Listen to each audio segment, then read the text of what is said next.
आइए आज हम 8th ग्रेड अभ्यास पुस्तिका हिंदी विषय कक्षा 7 पाठ 10 के प्रश्नोत्तर लिखेंगे। सबसे पहले हम पाठ 10 देखते हैं। सुभाष चंद्र बोस का पत्र पाठ का नाम है। अब हम प्रश्नों की ओर जाते हैं। देखिए, बहुविकल्पीय प्रश्न है ये। प्रश्न क्रमांक 1 से लेकर 5 तक के ये बहुविकल्पीय प्रश्न हैं। इनमें एक प्रश्न में 4 विकल्प हैं, जिनमें से एक सही है, उस पर हमको सही का चिन्ह लगाना है। तो देखते हैं पहला प्रश्न। प्रश्न क्रमांक 1 अव्ययी भाव समास का उदाहरण है। ए यथाशक्ति, बी नीलगाय, सी नवरत्न, डी माता पिता।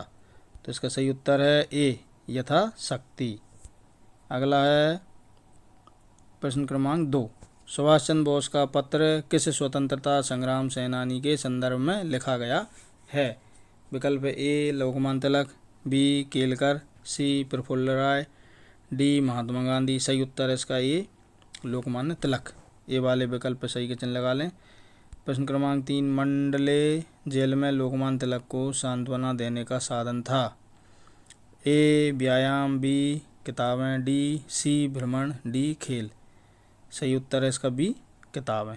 बी वाले विकल्प पर सही का चिन्ह लगा लें। प्रश्न क्रमांक 4 है तुम मुझे खून दो मैं तुम्हें आज़ादी दूंगा। में खून देने का अर्थ है ए रक्तदान करना, बी बलिदान देना, सी खून का सौदा करना, डी खून का खराब होना। तो सही उत्तर है इसका बी बलिदान देना। बी वाले विकल्प पर सही का चिन्ह लगा लें। प्रश्न क्रमांक 5 यदि आप अपने मित्र को पत्र लिख रहे हैं तो उस पत्र का प्रकार होगा।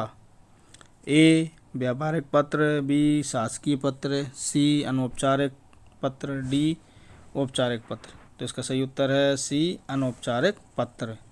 सी वाले विकल्प पर सही का चिन्ह लगा लें। अब अगला प्रश्न देखते हैं। नीचे दिए गए शब्दों में से उचित शब्द चुनकर रिक्त स्थानों की पूर्ति कीजिए।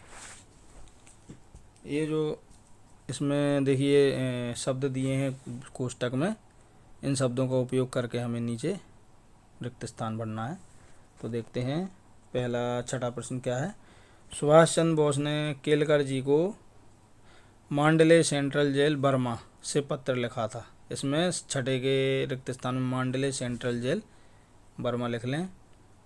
अगला है 7वां सुभाष चंद्र बोस ने आज़ाद हिंद फौज का सुदृढ़ीकरण किया। 7वें के रिक्त स्थान में आज़ाद हिंद फौज लिख लें। अब है 8वां समाज शब्द में एक प्रत्यय जोड़कर बना शब्द सामाजिक है। इसके 8वें के रिक्त स्थान में सामाजिक लिख लें। 9वां है कारागार शब्द कर अर्थ जेल है। कारागार शब्द का अर्थ जेल, तो इसमें 90 के रिक्त स्थान में जेल लिख लें। 10वां है 3 भुजाओं वाला त्रिभुज कहलाता है जो 4 भुजाओं वाले को चतुर्भुज कहेंगे। तो 10वें के रिक्त स्थान में चतुर्भुज लिख लें।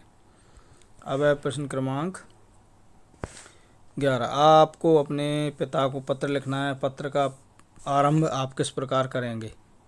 तो ये देखिए पहले पता लिखेंगे हम अयोध्या बस्ती विदिशा, फिर नीचे इधर लिखेंगे पूजनीय पिताजी सादर प्रणाम।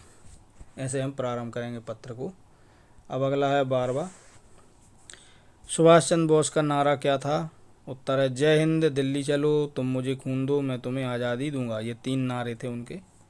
अगला प्रश्न है 13 गीता भाष्य ग्रंथ का प्रणयन लोकमान्य तिलक ने कहाँ पर किया था। उत्तर है गीता भाष्य ग्रंथ का प्रणयन लोकमान्य तिलक ने मांडले जेल में किया था। अगला प्रश्न है 14वां हर्षित शब्द में इत प्रत्यय जुड़ा है। इत प्रत्यय वाले 2 शब्द लिखिए।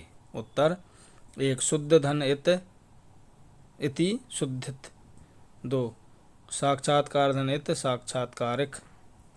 अब अगला प्रश्न है 15वां मांडले जेल का परिवेश कष्टकारी क्यों था। उत्तर है इसका मांडले जेल का परिवेश कष्टकारी था क्योंकि वहाँ की जलवायु अत्यधिक गर्म और आर्द्र थी और धूल भरी हवाएं तथा मौसम की कठोरताएं शारीरिक असुविधा और मानसिक तनाव पैदा करती थीं।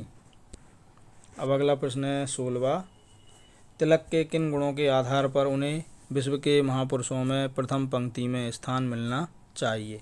उत्तर है तिलक के धैर्य, साहस और कठिन परिस्थितियों में शारीरिक और मानसिक यंत्रणाओं को सहन करने की क्षमता के आधार पर उन्हें विश्व के महापुरुषों में स्थान मिलना चाहिए। अगला है 17वां प्रश्न।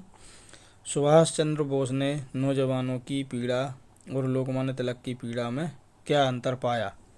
उत्तर है सुभाष चंद्र बोस ने पाया कि नौजवानों की पीड़ा आधुनिक कठिनाइयों की होती है, जबकि तिलक की पीड़ा उस समय के कठोर कारावास और शारीरिक यातनाओं की थी।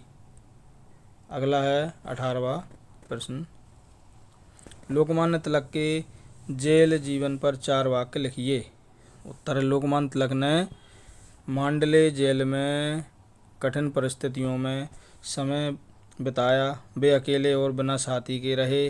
उनकी एकमात्र सांत्वना किताबें थीं। उन्होंने वहीं गीता भाष्य जैसे महत्वपूर्ण ग्रंथ की रचना की। अगला प्रश्न है 19। ये दीर्घ उत्तरीय प्रश्न है 19 और 20। 19वां देखते हैं हम।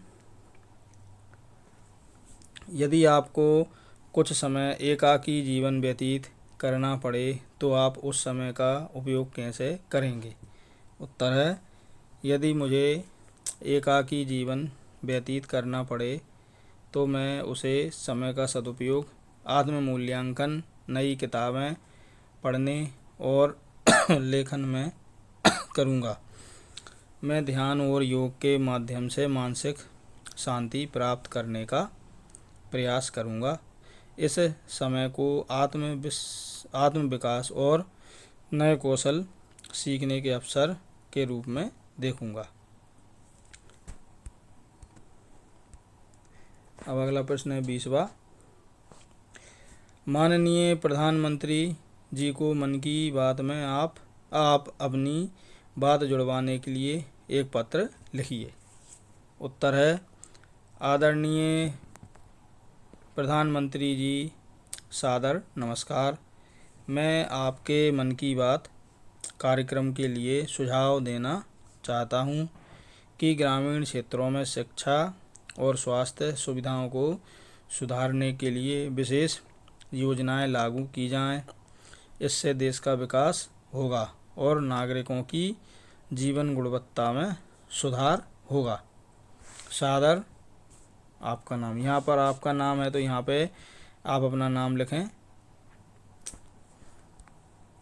इसी के साथ हमारा ये पाठ 10 यहाँ पर कंप्लीट होता है। यदि आपको हमारा ये वीडियो अच्छा लगा हो तो हमारे वीडियो को लाइक अवश्य करें और इसी प्रकार के वीडियो यदि आप देखना चाहते हैं तो हमारे चैनल को सब्सक्राइब करना ना भूलें और कमेंट सेक्शन में जाके आप अपने महत्वपूर्ण सुझाव भी हमको ज़रूर भेजें। धन्यवाद।